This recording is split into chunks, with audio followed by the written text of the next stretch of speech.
परम दैवत माता सरस्वती व्यासपीठावर विराजमान, संस्थेचे संस्थापक प्रोफेसर काळे सर, संस्थेचे संचालक सन्माननीय डॉक्टर राठोड सर, शाळेच्या मुख्याध्यापिका सन्माननीय उमेश्वरी मॅडम, मंचावर उपस्थित सकाळचे पत्रकार शिक्षक सन्माननीय नितीन कुरे सर, आपण सर्व पालकगण, विद्यार्थी मित्रांनो, खरं तर आपण सर्व मुलांचे विविध डान्स, त्यांचे नृत्य बघण्यासाठी आतुरतेने वाट पाहता. खरं तर माझा परिचय सांगण्यात आला. ज्या संस्थेचे मी काम करतो ती संस्था बुट्टीबुरीमध्ये पुनर्जन्म आश्रम चालवते. ज्या आश्रममध्ये सध्या स्थितीत 44 आजी आजोबा आश्रयित आहेत. सर इंजिनिअरिंगचं शिक्षण घेतलं आणि इंजिनिअरिंगचं शिक्षण घेतल्यानंतर पैसे कमवता आले असते. खरं तर प्रत्येक आईवडील, प्रत्येक शिक्षक विद्यार्थ्यांना म्हणतो की बेटा शिक्षक बनला पाहिजे, इंजिनियर बनला पाहिजे, डॉक्टर बनला पाहिजे. तुमच्या शाळेने एक CA सुद्धा दिलेला आहे. परंतु कुणीच म्हणत नाही की अगोदर तू माणूस बनला पाहिजे. संत तुकाराम महाराज म्हणायचे, माणूस दे मज माणूस दे. खरं तर आजच्या या युगात, वेगवान तंत्रज्ञानाच्या युगात, खरं तर आपण अशी मागणी करतो का विद्यार्थ्यांना की तू अगोदर माणूस बन. इथे पालक सुद्धा आहेत. खरं तर बाळ रडल्यानंतर त्याची आई त्याच्या हातात त्या बाळाला मोबाईल देते आणि तो लहान मुलगा लहानपणापासून मोबाईल बघत आहे, तर तो काय मोठ्यापणी तुमचं ऐकणार आहे. खरं तर या मोबाईलच्या युगात आज माणुसकी हरपलेली आहे. सर आश्रम ही व्यवस्था मी चालवत आहो, परंतु मला आश्रम चालवण्यात कुठेही आनंद वाटत नाही. बऱ्याच स्टेजवर जातो, बऱ्याच शाळेत जातो, बरेच भाषण करतो, परंतु एका अपघाताने आश्रम चालवतो हेच सांगतो. विद्यार्थी मित्रांनो, जी आई 9 महिने तिच्या उदरात बाळाला वाढवते, जन्म झाल्यानंतर करांगडी पकडण्यापासून तर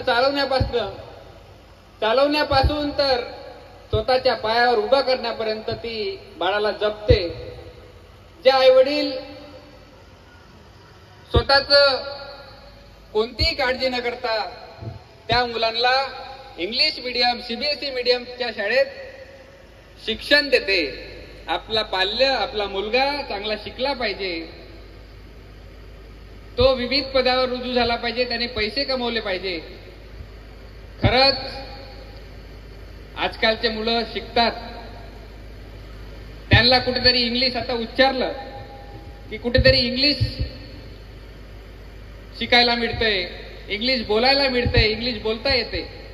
परंतु ज्या आईवडिलांनी काबाड कष्ट करून इंग्लिश मीडियम सारख्या शाळेत त्याला पाठवलं, त्या मुलाला इंग्लिश आल्यानंतर त्या गावरानी आईवडिलांची ओळख करण्याकरिता त्याला लाज वाटते. सर आजची व्यवस्था आहे. स्वतःच्या आईवडिलांची, स्वतःच्या जन्मदात्या माऊलीची, वडिलाची परिचय करताना त्याला लाज वाटते, कारण की त्याच्या आईवडिलाला इंग्लिश येत नाही. खरं तर आजचं जग, आजचे विद्यार्थी शिक्षणाकडे, प्रगतीकडे, करिअरकडे धावतात. निश्चितच धावलेच पाहिजे. परंतु मित्रांनो, ज्या वडिलांनी, ज्या आईने तुम्हाला जन्म दिला, त्या आईवडिलांना सुद्धा विसरलं नाही पाहिजे. आज जॉकी शेराफचा एक व्हिडिओ बघण्यात आला. जॉकी शेराफ हा एक संवेदनशील व्यक्ती म्हणून आपण पाहायला मिळते. तो जॉकी शेराफ त्याच्या व्हिडिओमध्ये म्हणतो, आम्ही 4 भावंड होतो. आम्ही 10 बाय 10च्या खोलीमध्ये राहायचो. त्या 10 बाय 10च्या खोलीमध्ये आमच्या आईवडिलांनी आमच्या 4 भावंडांना वाढवलं. आम्ही मोठे झालो, श्रीमंत झालो. आज 4ही भावंडाच्या 4 मजल्याच्या 4 बिल्डिंगी आहेत. आज सर्वांच्या बेडरूम वेगवेगळ्या झालेल्या आहेत. आमच्या आईची सुद्धा बेडरूम वेगळी झाली. आईला अटॅक आला आणि आई मरण पावली. कदाचित ती 10 बाय 10ची खोली राहिली असती तर आमच्या आईला छातीत दुखलेलं आम्हाला कळलं असतं आणि त्वरित तिला आम्ही मेडिकलमध्ये नेलं असतं आणि आज आमची आई वाचली असती. परंतु वेळ गेल्यानंतर ते कळते. विद्यार्थी मित्रांनो आणि पालकांनो, तुम्हाला सांगतो, जेवढं विद्यार्थ्यांचं चुकते तेवढंच पालकांचं सुद्धा चुकते. खरंच आहे की विद्यार्थ्यांना तुम्ही प्रेशर नको द्या की तू अभ्यासच केला पाहिजे, अभ्यासच केला पाहिजे. अभ्यासासोबत त्यांनी खेळलंही पाहिजे. त्याला मोबाईल पासून थोडं लांब ठेवा. मोबाईल हा घातक आहे. खरं तर त्या मोबाईलमध्ये इंटरनेट सारखं शस्त्र आहे, युट्यूब सारखं ॲप आहे. त्या युट्यूबच्या माध्यमातून वेगवेगळे उपक्रम राबवता येते, वेगवेगळा अभ्यासक्रम करता येते. सरांनी सांगितलं की 5.5 तास तुमचा पाल्य त्या शाळेत राहतो, परंतु उर्वरित 24 तासातून 18.5 तास तो पाल्य तुमच्या घरी राहतो, तुमच्या सानिध्यात राहतो.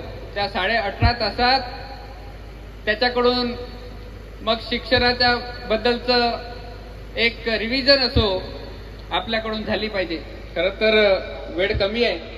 मी माझ्या शब्दांना आवर्त घेतो आणि इथेच थांबतो. धन्यवाद. जय हिंद, जय महाराष्ट्र.